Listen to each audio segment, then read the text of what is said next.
Kita perlu belajar rutin, yang pesertanya sedikit nggak masalah, tapi insya Allah semoga ilmu yang disebarkan dalam kajian-kajian rutin itu bisa lebih menancap dalam sanubari kita bersama.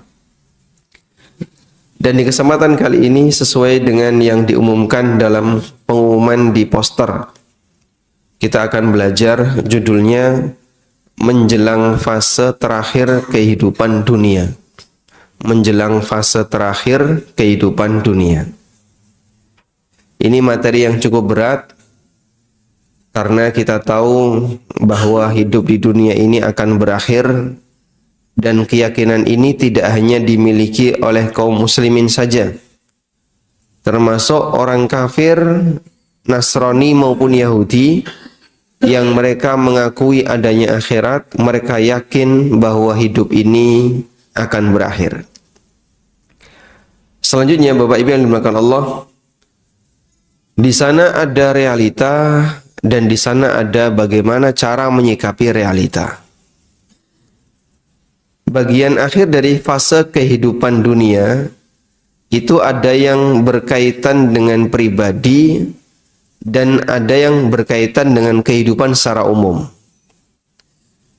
Kalau yang berkaitan dengan pribadi, fase akhir dari kehidupan kita di dunia adalah apa, Pak? Kematian.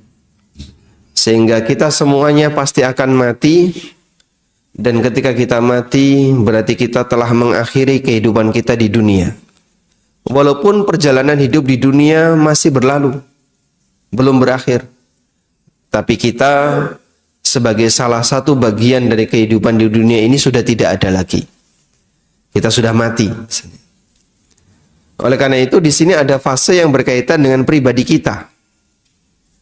Dan ada fase dari akhir kehidupan dunia yang berkaitan dengan kehidupan secara umum.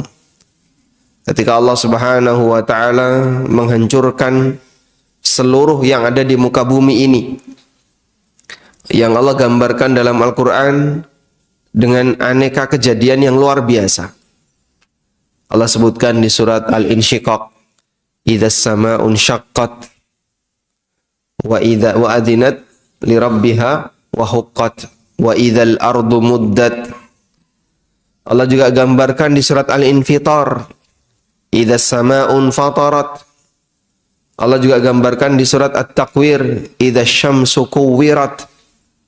Dan aneka gambaran yang Allah sediakan kepada hambanya, cerita yang Allah sebutkan besok akan terjadi seperti itu.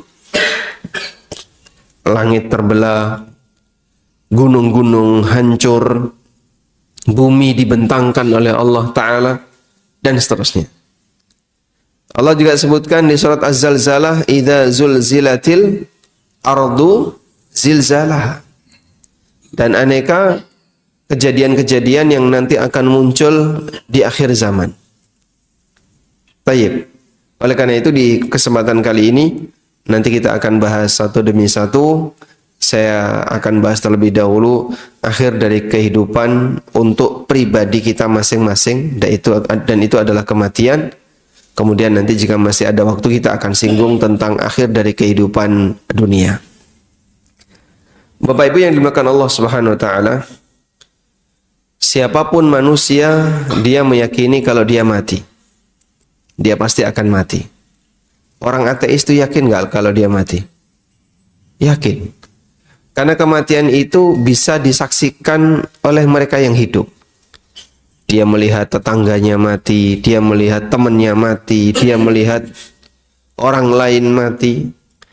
Bahkan kejadian-kejadian yang misalnya berbau senjata ketika perang, dimasukkan dalam berita, dia lihat betul-betul manusia mati. Sehingga tidak ada orang sehebat apapun penyimpangannya yang dia tidak yakin kalau dia nggak mati, yang dia nggak yakin kalau dia akan mati. Siapapun pasti meyakini dia mati. Dan dalam Islam kita diajarkan tidak hanya sebatas meyakini mati, karena semua orang meyakini pasti dia akan mati. Tapi kita diajarkan untuk memikirkan kehidupan pasca kematian. Mati ono apa, setelah kita mati akan ada apa yang ingin kita jalani, dan seterusnya. Karena itulah jamaah yang dimuliakan Allah, sebatas meyakini kematian ini dimiliki oleh setiap hamba yang dia melihat semua kejadian kematian itu. Tapi bagi seorang muslim, kita punya tambahan tugas. Bagaimana caranya agar kita bisa hidup nyaman pasca kematian. Kematian pasti akan datang walaupun seorang hamba bersembunyi di dalam gua yang sangat dalam. Allah Subhanahu wa taala menyebutkan, "Ainama takunu yudrikumul mautu walau kuntum fi burujin musyayyada." Dimanapun kalian berada, yudrikumul maut, pasti kematian itu akan mendatangi kalian.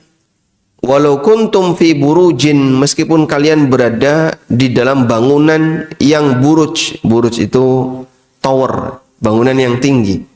Musyayyadah, yang sangat kuat. Karena siapapun, kullu nafsin dha'iqatul maut, semua yang bernyawa pasti akan pernah merasakan kematian. Nah, menjelang kematian itu ada apa jamaah? Menjelang kematian, seorang hamba diperintahkan untuk beramal. Dan amal yang diperhitungkan sebagai penentu adalah amal yang berada di bagian ujung dari kehidupan masing-masing manusia.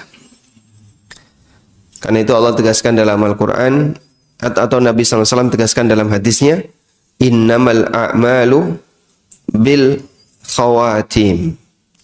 Sesungguhnya amal itu ditentukan oleh al-khawatim, oleh ujungnya.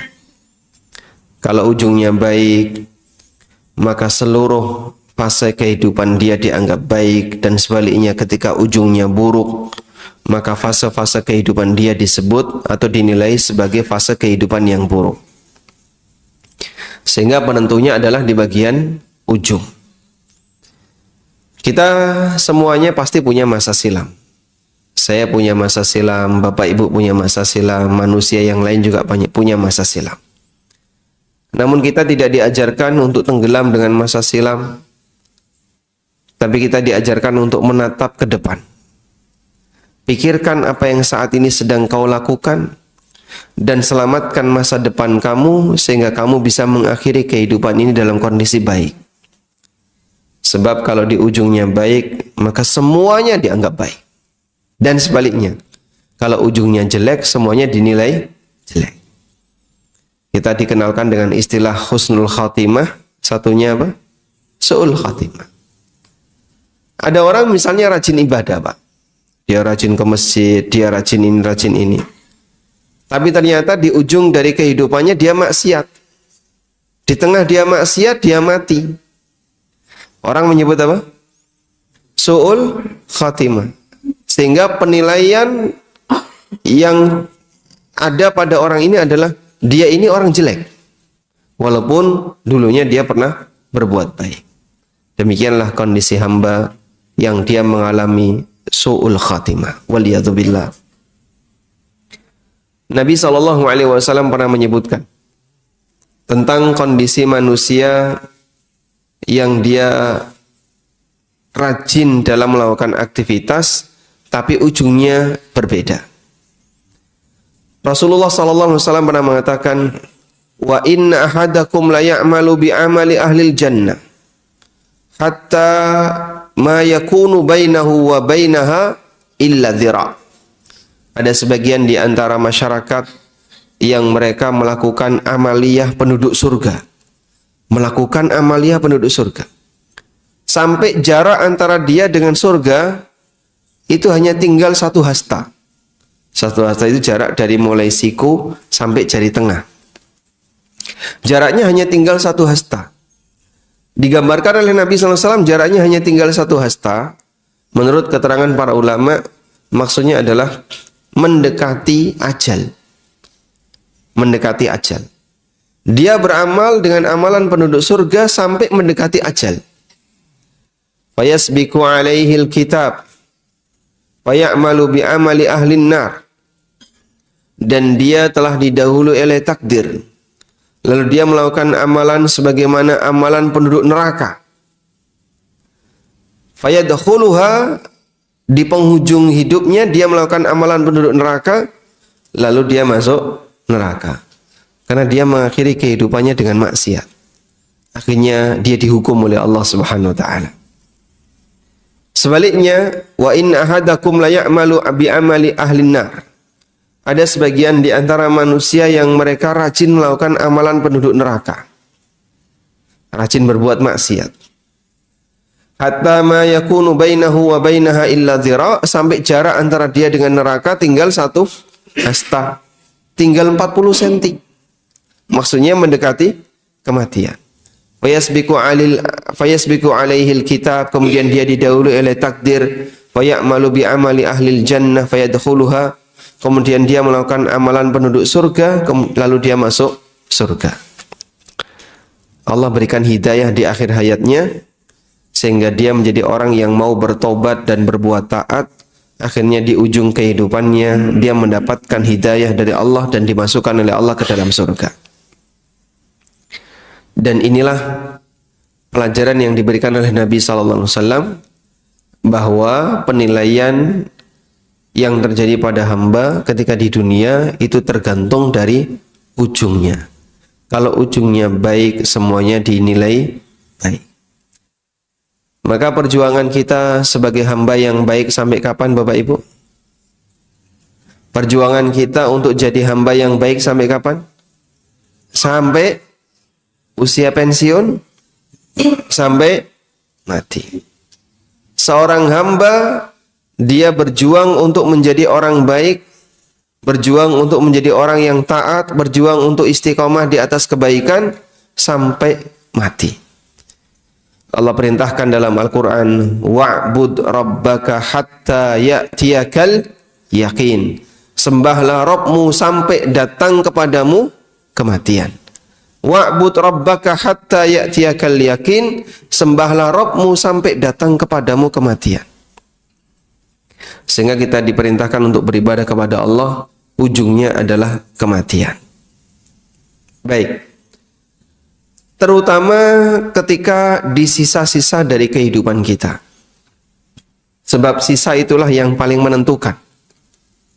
Karena kalau orang itu disisa dari umurnya dalam kondisi baik, ada harapan besar semoga dia husnul khatimah. Terus bagaimana Pak caranya kita bisa mengetahui kalau ini merupakan sisa dari kehidupan kita? Coba kita tanya ya. Bapak usia berapa Pak? 73 tahun, Masya Allah. Kurang berapa tahun lagi Pak?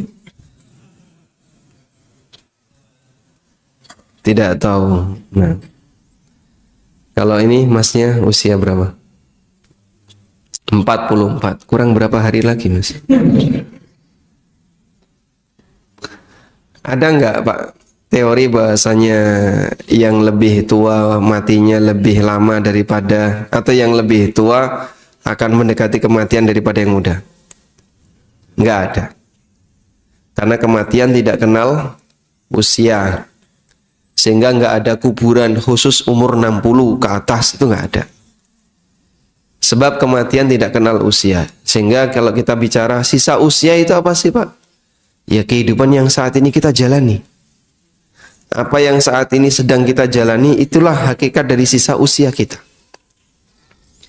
Maka setiap hamba, dia berada di sisa usianya, dan apa yang saat ini dia jalani, itulah sisa usianya. Nah, namun di sana ada peringatan yang ditekankan bagi mereka yang sudah menginjak lanjut usia. Allah berfirman di surat Fatir ayat 37. Allah Subhanahu wa taala mengatakan, menceritakan tentang bagaimana kondisi penduduk neraka. Wa hum yastarikhuna fiha. Penduduk neraka itu teriak-teriak ketika di neraka. Rabbana akhrijna, lalu mereka minta kepada Allah, ya Allah keluarkanlah kami dari neraka. Na'mal salihan, agar kami bisa beramal saleh. Ghairal kunna na'mal, yang dulu belum sempat kami kerjakan. Mereka minta untuk dikeluarkan. agar bisa apa? Beramal soleh. Penduduk neraka kalau dikeluarkan dari neraka, dikembalikan ke dunia, harapannya itu bukan bagi waris, Pak. Harapannya bukan nyari harta, tapi harapannya apa? Agar mereka bisa beramal. Rabbana akhrijna minha. Ya Allah, Rabbana akhrijna, keluarkanlah kami dari neraka. Na'mal salihan ghairal ladzi kunna na'mal, agar kami bisa beramal soleh yang dulu belum sempat kami kerjakan. Lalu Allah Subhanahu wa taala kasih peringatan. Awalam nu'ammirkum ma yatadzakkaru fihi man tadzakkara wa ja'akumun nadhir. Bukankah kami telah memberikan umur kepadamu dengan masa waktu yang panjang yang seharusnya kamu sudah bisa mengambil peringatan dari situ. Kowe kudune wis ngerti. Wis umur sakmono kok durung ngerti. Itu bahasa lainnya. Bukankah kami telah memberikan umur kepadamu dengan masa usia yang panjang, ma yatadzakkaru bihi man tadzakkara, yang seharusnya kamu bisa mengambil peringatan darinya. Wa ja'akumun nadhir, dan telah datang kepadamu an-nadhir, sang pemberi peringatan. An-nadhir, sang pemberi peringatan. Apa yang dimaksud dengan an-nadhir di sini? Para ulama berbeda pendapat mengenai makna an-nadhir dalam ayat ini. Dan di antara pendapat yang ma'ruf, yang masyhur di kalangan ahli tafsir, yang dimaksud telah datang kepadamu peringatan, maknanya adalah uban. Kowe dhisik kan rambutmu wis putih to. Injih ya Allah. Kowe dhisik jenggotmu wis putih, injih. Badanmu sudah lemah, betul. Lah kok sik kaya ngono? Misalnya. Sehingga ada orang yang sudah diberi oleh Allah tanda-tanda dia itu sudah berada di ujung dari kehidupan dunia.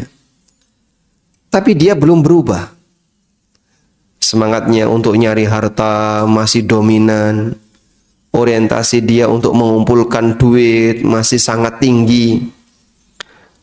Kemudian interaksi dia dengan orang lain belum ditata dengan rapi. Padahal sudah banyak peringatan yang datang kepadanya. Kalau turu wis pegel linu, nek melaku loro kabeh, gelungguh ora jenak, maka nek pengajian golek senderan.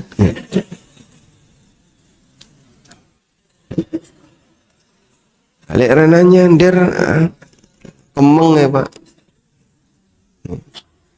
Makanya nyender itu identitas ya. Baik.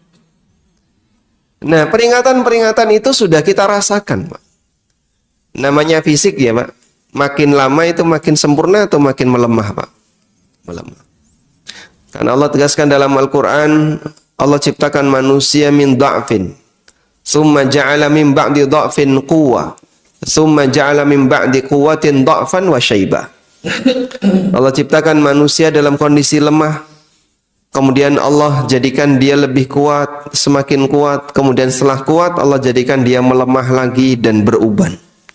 Yakhluqu ma yasha. Allah ciptakan sesuai dengan apa yang dia kehendaki. Dan itulah lutfullah. Bagaimana cara Allah menyikapi hamba dengan lembut. Sehingga peringatan itu tidak diberikan dengan keras. Tapi peringatan itu diberikan dengan bertahap. Badan mulai beruban, rambut mulai beruban, badan mulai melemah. Yang seharusnya orang sudah mulai sadar, sebentar lagi kita mau pulang untuk selamanya dan tidak akan kembali. Nah, kalau sudah mau pulang untuk selamanya, mengakhiri dari kehidupan dunia, terus persiapannya apa, Pak? Persiapannya sebagaimana ketika orang mau pulang. Dia membawa bekal. Persiapannya dia membersihkan dirinya dari kotoran. Persiapannya dia semakin dekat dengan yang punya akhirat agar nanti disayang oleh zat yang memiliki akhirat. Itulah persiapan yang harus dilakukan. Terutama jamaah, coba Anda lihat bagaimana cara Islam mengajarkan kaum muslimin sebelum menghadap Allah. Bapak kalau mau sholat, Ibu kalau mau sholat ngapain yang harus dilakukan? Bersuci. Yang ada najisnya dihilangkan dulu najisnya, dibersihkan najisnya. Yang dalam kondisi hadas dibersihkan hadasnya dengan cara mandi atau wudu atau tayamum. Barulah kita menghadap Allah dalam kondisi suci dari najis dan suci dari hadas. Kita sholat.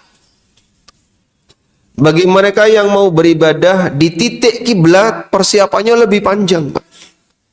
Ngambil mikot dulu, lalu dia memakai kain ikhram, meninggalkan semua larangan-larangan ikhram. Kemudian dia beribadah di titik kiblat untuk menghadap Allah Subhanahu wa taala. Persiapannya lebih panjang. Demikianlah kita diajarkan. Maka seorang hamba sebelum menghadap Allah berpulang kepada Allah taala untuk selama-lamanya, dia harus mensucikan dirinya dari apa? Noda-noda dosa. Bersihkan diri kita dari noda-noda dosa. Karena kita mau menghadap Allah Subhanahu wa taala untuk selamanya, sebagaimana ketika kita mau menghadap Allah ketika mau salat, ketika menghadap Allah dalam ibadah yang kita lakukan di titik kiblat, maka kita ketika mau menghadap Allah untuk berpulang selamanya, bersihkan diri kita dari aneka dosa dan maksiat. Caranya pripun, Pak? Cara yang pertama, rajin berbuat ketaatan dan banyak beristighfar. Allah perintahkan kepada Nabi-Nya sallallahu alaihi wasallam sebelum mengakhiri hayat beliau untuk banyak bertasbih dan beristighfar. Sebagaimana yang Allah sebutkan di surat Idza jaa nasrullahi wal fath. Idza jaa nasrullahi wal fath wa ra'aitan nasa yadkhuluna fi dinillahi afwaja. Apabila telah datang Fathu Mekah dan kemenangan, dan kau lihat banyak orang berbondong-bondong masuk Islam. Perintah Allah apa? Fasabbih bihamdi rabbika wastaghfir. Sucikanlah Rabbmu dan banyak memujinya, wastaghfir, dan perbanyaklah istighfar kepadanya. Kata Aisyah radhiyallahu anha, kana Nabi sallallahu alaihi wasallam idza raka'a wa sajada qala subhanakallahumma rabbana wa bihamdika allahumma ighfirli. Subhanakallahumma rabbana wa bihamdika allahumma ighfirli. Beliau sering membaca kalimat ini. Nabi sallallahu alaihi wasallam ketika rukuk dan sujud di akhir hayat beliau itu sering membaca kalimat ini. Subhanakallahumma rabbana wa bihamdika allahumma ighfirli. Yu'awwilul Qur'an, beliau mentakwil Al-Qur'an. Maksudnya adalah mengamalkan isi dari perintah Al-Qur'an. Ini seorang nabi yang itu diajarkan oleh Allah Ta'ala ketika mau mengakhiri dari kehidupan beliau, karena surat An-Nasr, Idza jaa nasrullah, itu turun ketika kapan? Turun ketika Haji Wada, atau turun sebagai surat terakhir itu yang turun kepada Nabi sallallahu alaihi wasallam. Ada ayat terakhir turun dan ada surat terakhir turun. Turun kepada Nabi sallallahu alaihi wasallam di bagian akhir. Sehingga beliau diajarkan untuk mengakhiri dari kehidupanmu, perbanyaklah memuji Allah dan beristighfar kepada Allah, karena sebentar lagi beliau akan kembali kepada Allah untuk selamanya. Umatnya juga diajarkan demikian. Kita mau pulang Bapak Ibu, maka sebelum pulang bersihkan dulu jiwa dan raga kita dengan cara memperbanyak istighfar kepada Allah. Mohon ampun kepadanya. Baik. Selanjutnya, upaya yang bisa kita lakukan ketika di penghujung kehidupan adalah memperbaiki diri di bagian akhir dari kehidupan. Memperbaiki itu bisa maknanya adalah apa yang belum benar, tolong segera diluruskan. Apapun bentuknya. Misalnya, saya kok merasa Pak, sholat saya kayaknya belum benar. Krasa kaya ngono, alhamdulillah, itu awal dari datangnya hidayah. Merasa belum apa? Belum sempurna. Karena kita ini penuh dengan kekurangan. Kita ini penuh dengan kesalahan. Maka kita ketika merasa bahasanya masih banyak yang kurang dari ibadah yang kita lakukan, masih banyak yang kurang dari ketaatan yang kita lakukan, itu awal dari membuka diri untuk menerima hidayah. Tapi wong nek wis krasa paling bener, susah untuk diubah. Pak nyuwun sewu Pak, salate Bapak keliru. Kowe kira kok nilai saya, awakmu dudu Tuhan. Nah, misal kok menilai ibadah saya. Ada banyak orang yang ketika dikoreksi dia nggak mau. Dan ketika diluruskan dia nggak mau. Mohon maaf ya, banyak orang yang ketika sholat di masjid itu masih belum baik. Misalnya tentang bagaimana cara gerakan yang sesuai sunnah Nabi SAW, tentang bagaimana bacaan-bacaan dzikir yang sesuai sunnah, bagaimana cara khusyuknya, masih banyak yang kurang. Memperbaiki di usia senja artinya merasa bahwa kita masih banyak yang kurang sehingga ada upaya untuk memperbaikinya. Ada seorang ulama tabi'in namanya Fudail bin Iyad. Beliau ini terkenal ya, sezaman dengan Imam Malik. Fudail bin Iyad rahimahullahu ta'ala itu pernah ketemu dengan seseorang yang usianya 60 tahun. 60 tahun Pak ya. Bapak sudah 73 ya, jauh di atasnya. Lalu Fudail bertanya kepada orang ini, "Kamar alaika minas sana?" Bapak usianya berapa? Sitina sanatan. Usia saya 60 tahun. Kemudian Fudail menyampaikan, "Anta tasiru ila rabbika sittina sanatan tushiku an tablugha." Bapak melakukan perjalanan menuju Allah selama 60 tahun, sebentar lagi mau sampai. Nah, kita hidup ini kan hakikatnya melakukan perjalanan menuju Allah.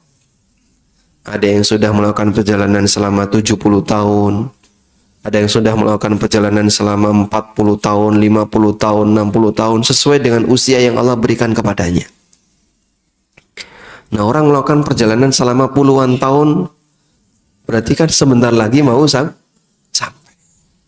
Kita semuanya sebentar lagi mau sampai. Spontan orang ini langsung sedih dan beliau mengatakan, "Inna lillahi wa inna ilaihi raji'un." Berarti sedilut engkas aku harap mati. Sebentar lagi saya mau mati. Famal khilah, lalu apa yang harus aku lakukan? Kemudian Fudail mengingatkan, siapa yang yakin kalau dia akan mati, maka dia harus yakin annahu mauqufun baina rabbih. Dia akan berada di hadapan Rabbnya. Wa annahu mas'ulun, dan dia akan ditanya oleh Allah. Falyu'id lil mas'alati jawaban, maka persiapkan jawaban untuk pertanyaan Allah. Orang ini makin gemeteran. Tolong ajarkan kepadaku gimana caranya agar aku bisa selamat ketika aku menghadap Allah. Lalu Fudail rahimahullah menyampaikan sebuah nasihat emas, Pak. Layak untuk ditulis dengan air mata, Pak. Gimana kalimat nasihatnya? Beliau menyampaikan, ahsin fima baqiya yughfar laka ma madha fa innaka in asa'ta fima baqiya ukhitta bima baqiya wa bima madha. Perbaikilah hidupmu di sisa usiamu, maka kau akan diampuni dosa-dosamu di masa silam. Fa innaka in asa'ta fima baqiya, karena kalau kamu belum berubah di sisa usiamu, masih sering berbuat jahat, sering berbuat jelek, masih banyak yang kurang dalam aktivitas ibadahmu, ukhitta bima baqiya wa bima madha, kau akan dihukum oleh Allah dengan dosa-dosamu di masa silam dan dosa-dosamu di sisa usiamu. Sehingga kunci untuk bisa mendapatkan ampunan adalah ketika seorang hamba memperbaiki sisa usianya. Perbaikan bisa kita lakukan dengan cara Coba kita menghisap diri kita ya. Dari waktu yang kita miliki ini untuk organ lisan, Pak. Lisan ini lebih banyak dipakai untuk zikir atau untuk mengucapkan sesuatu yang nggak ada makna, atau untuk berbuat dosa. Sudah kita ukur, Pak, kayaknya Pak, saya ngomong sehari-hari itu yang isinya zikir cuman sekian menit, yang isinya baca Quran cuman sekian menit. Lebih banyak ngobrol ngalor ngidul, apalagi kalau sudah urusan politik, berbahas politik, poligami, berbahas poligami, terus poli-poli yang lain. Itu orang kalau sudah bahas seperti itu, rano pucuk, nggak ada ujungnya. Ribut aja isinya, cuman pembahasan yang nggak ada nilai pahalanya. Bahkan mohon maaf, kadang dominan bernilai dosa. Coba bisa dipakai untuk ngukur ya. Misalnya, yang biasanya seneng gerenengan itu yang mana? Kok seneng gerenengan? Seneng gerenengi itu yang mana, Pak? Bapak atau Ibu? Hah? Semua. Sehingga ada sebagian orang yang dia punya hobi gerenengi orang lain, ngerasani orang lain. Lebih banyak mana sih lisan ini kita pakai untuk ngerasani orang lain, dengan kita pakai untuk memuji Allah dan berzikir kepada Allah? Banyak di antara kita yang mengakui kayaknya yang pertama lebih banyak, Pak. Baik, berarti lisan kita lebih sering dosa daripada berbuat taat. Itu baru lisan. Pindahkan sekarang, naik ke mata. Lebih banyak mana mata ini kita gunakan untuk melihat sesuatu yang berpahala atau melihat sesuatu yang nilainya dosa?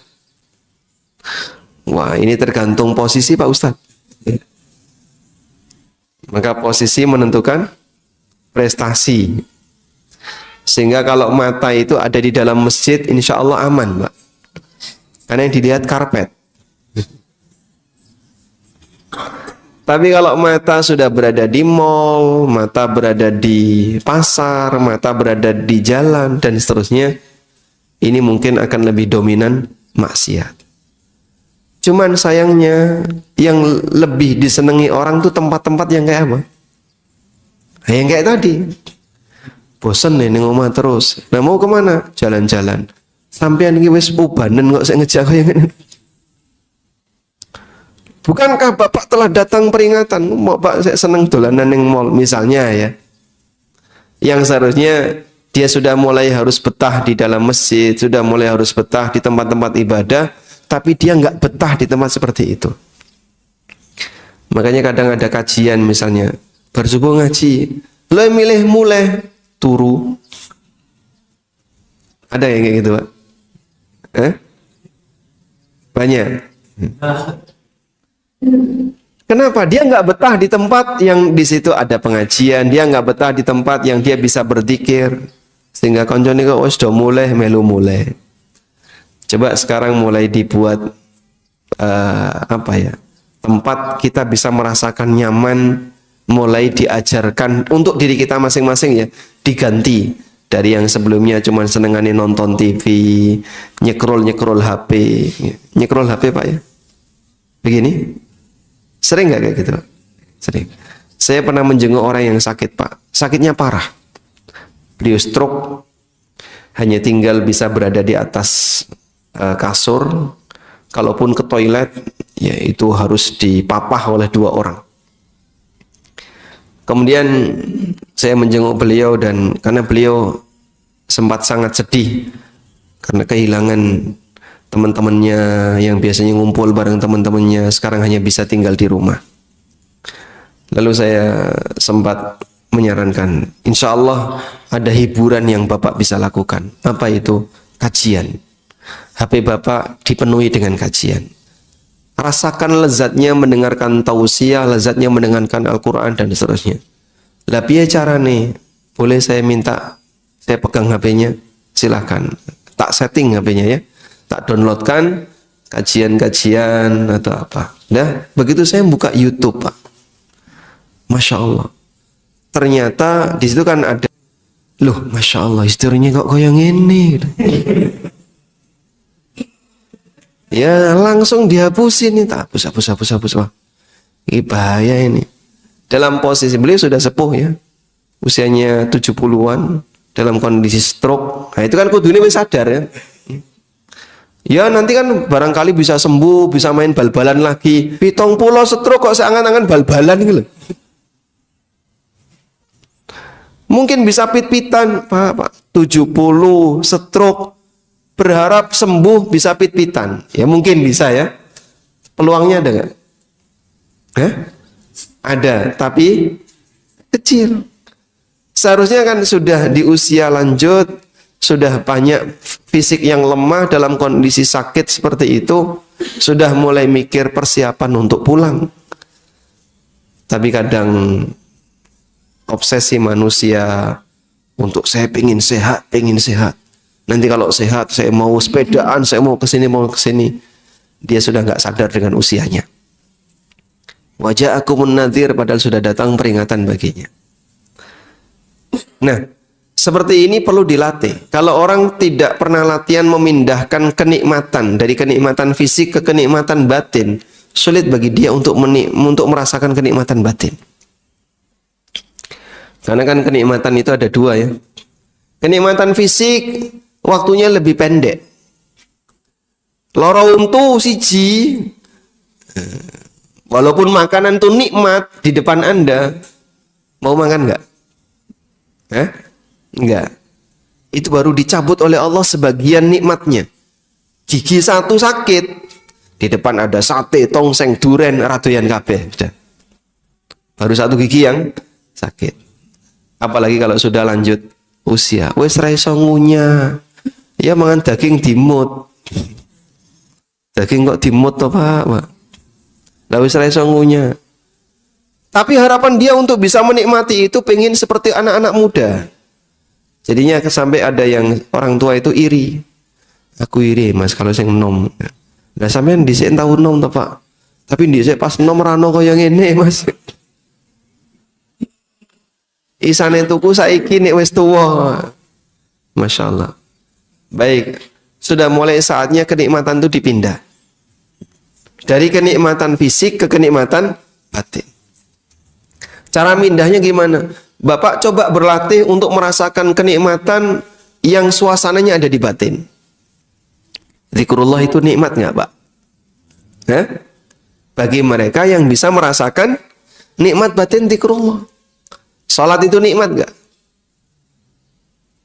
Kok berat kalian jawab? Salat itu nikmat nggak? Sangat nikmat. Bagi mereka yang bisa merasakan. Bagi yang belum bisa merasakan, salat rodok suwe saiki ya protes. Sehingga salat tarawih kok imamnya rodok suwe gitu. Berapa? Salam disian. Dia lebih milih golek masjid yang cepat kono ae. Karena dia tidak bisa merasakan nikmatnya salat. Dia tidak bisa merasakan nikmatnya ngaji, dia tidak bisa merasakan nikmatnya baca Quran, dia tidak bisa merasakan nikmatnya ilmu. Maka dalam kondisi semacam ini, ketika dia tidak bisa merasakan nikmatnya itu semuanya, dalam pikiran dia nikmat itu hanya fisik saja. Padahal itu ada waktunya. Dalam kondisi tertentu kenikmatan fisik sudah tidak mampu dipaksakan. Tapi kenikmatan batin sebenarnya nggak putus. Bagi mereka yang sudah terlatih untuk melakukannya. Maka dalam kondisi ketika sudah nggak bisa makan enak, nggak bisa tidur nyenyak, sudah nggak bisa jalan-jalan, tapi dia bisa merasakan kenikmatan ketika mendengarkan kajian. Sehingga di rumah walaupun dia berada di atas kasur nyetel kajian, rasanya adem, nyaman. Itulah kenikmatan batin. Nah seperti ini butuh dilatih. Perbaiki kondisi kita dengan cara melatih bagaimana nikmat fisik bisa diarahkan ke nikmat batin. Karena nikmat batin ini nggak ada ujungnya. Ujungnya kematian. Orang sakit bisa merasakan kenikmatan batin. Baik. Kemudian bagian akhir ya dari kehidupan manusia adalah kematian, dan kematian itu sekali. Kematian itu sekali. Tidak mungkin ada kematian dua kali. Tapi ceritanya Pak, katanya ada orang yang mati berkali-kali. Oh itu mustahil. Kalau mati suri itu bukan mati. Itu pingsan gitu ya. Bukan mati. Tapi dia bisa bercerita ketika bangun, ketika dia sadar bisa bercerita. Sebagaimana orang mimpi. Orang mimpi melihat hal-hal aneh mungkin nggak? Mungkin. Tapi yang lebih penting adalah dia gimana caranya agar kematian yang sekali itu dalam kondisi terbaik. Ada beberapa keadaan yang disebutkan oleh Nabi SAW, ciri mati yang terbaik. Misalnya mengucapkan la ilaha illallah. Beliau bersabda, "Man kana akhiru kalamihi la ilaha illallah, dakhalal jannah." Siapa yang kalimat terakhirnya adalah la ilaha illallah, dia masuk surga. Contoh yang lain, mati ketika sedang berbuat ketaatan. Mati ketika sedang sholat, mati ketika sedang sujud, dan seterusnya. Tapi ini semuanya tidak bisa dikondisikan. Aku pengen mati dalam kondisi sujud, caranya gimana Pas ya? Apa tak sujud terus sampai mati? Karena habis nafasnya. Misalnya sujud sambil tahan nafas. Ya tidak demikian, nanti jadi bunuh diri kalau gitu.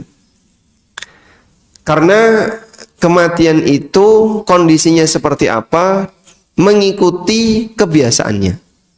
Berarti ada muqaddimahnya. Ada pernyataan yang disampaikan oleh Al-Hafidz Ibnu Katsir. Man 'asha 'ala syai'in mata 'alai. Barang siapa yang punya kebiasaan ketika hidup dengan kebiasaan tertentu, maka dia akan mati sesuai dengan kebiasaan itu. Sehingga mereka yang punya kebiasaan mondar-mandir ke masjid, sering melakukan sholat, semoga nanti dia bisa mengakhiri hidupnya sesuai dengan kebiasaan itu. Baik. Dan jangan lupa untuk minta kepada Allah. Minta apa? Amal yang terbaik di bagian ujung. Ada satu doa yang mungkin Bapak Ibu bisa rutinkan. Allahumma ja'al khaira a'mali fi khawatimiha. Allahumma ja'al khaira a'mali fi khawatimiha. Ya Allah, jadikanlah amal terbaikku ada di penghujungnya. Itu sama dengan kita minta husnul khatimah. Kita minta agar dianugerahkan oleh Allah Ta'ala amal yang terbaik di penghujung kehidupan kita. Wallahu ta'ala alam. Baik, demikian yang bisa kita sampaikan. Semoga yang sedikit ini menjadi kajian yang bermanfaat. Wassallallahu ala nabiyyina Muhammadin wa ala alihi wa sahbihi wasallam.